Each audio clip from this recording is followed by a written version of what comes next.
Here's how to get more rhythmic interest in your tunes, shown on 4 different tunes. Pushes and lates will save the day. So a push, simply put, is when something is early. You might think that should be later, shouldn't it? Well, imagine somebody standing on the side of a stage, doesn't want to go on, and gets pushed on the stage. Do they arrive earlier or later?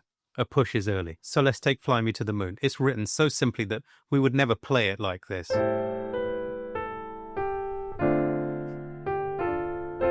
So what are we going to do? We're going to push the first note. So instead of being on 1, it'll be on the 4 and earlier. So 1, 2, 3, 4, and 1, 2, 3, 4, 1.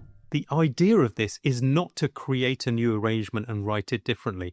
In fact, I'm not even writing it on the screen. The idea is to be able to feel them well enough to execute them in your music live. You'll also find that when you push the first note, sometimes pushing the last note of a phrase can sound great as well. And that end can be kind of subjective where it is. So let's say it's on the 4th bar on stars, where the end of a sentence occurs, right? So 1, 2, 3, 4, and 1, 2, 3, 4, 1. There's a bit of rhythm here anyway.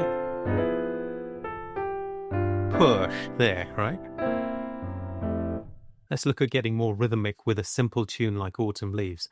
So rhythmically, it's not that exciting, is it? 1, 2, 3, 4, 1, 2, 3, 4, 1, 2, 3, 4, 1. So let's put in some pushes and maybe lates. Pushes are earlier, lates are later. Let's start with a late. So 1, 2, and 3, 4. Instead of 1, 2, 3, 4, 1, 2, and 3, 4. 1, 2.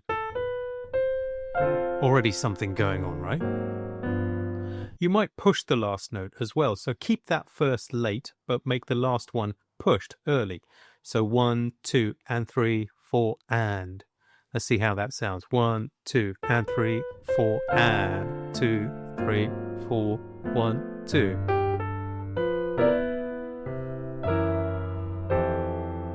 And when you do push notes, also push the chord. 1, 2, and 3, 4, and pushed with the D minor 7 as well. You don't want the D minor 7 a half beat after that push. Let's put some pushes and lates on There Will Never Be Another You. So the way it's written, rhythmically not interesting. So 1, 2, 3, 4, 1, 2, 3, 4, 1, 2, 3, 4, 1. Nobody's going to play it like that, right? But then what beginners will do wrong is they will start to write out a new arrangement or read or buy a new arrangement. The worst thing you could possibly do. You'll never learn to swing that way. So let's put in some pushes, which are earlies, and lates, which are lates. So let's push the first note. 1, 2, 1, 2, 3, and. Push, 2, 3, 4, 1. That kind of thing, okay? Let's put in a late this time instead, right at the beginning. 1, 2, 1, 2, 3, 4. Push. There, right? That's all I've done is put in those simple rhythmic pushes and lates, and already it's starting to come to life. Even when a tune already has some rhythmic elements written in, like Take the A Train, you can see you've got these earlies, these pushes here, right? So they're on the ands rather than just being on 2. They would be really boring if they were 1, 2, 3, 4, 1, 2, 3, 4. So they're already 1, 2, 3, 4, 1, and 2, 3, 4. Which is great, but it doesn't mean we can't do anything else with the rhythm as well, because we're going to play that same phrase several times in the tune.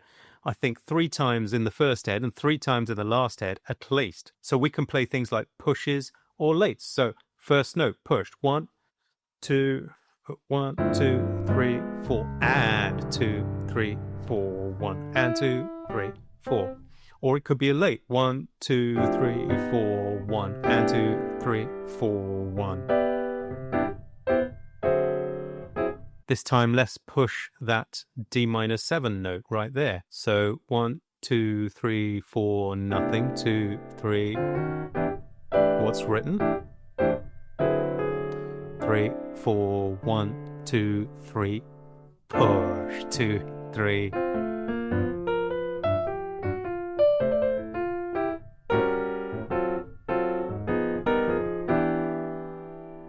If you'd like to skyrocket your rhythm and your jazz fluency, we've got entire lessons on pushes and lates and much, much more with support from me.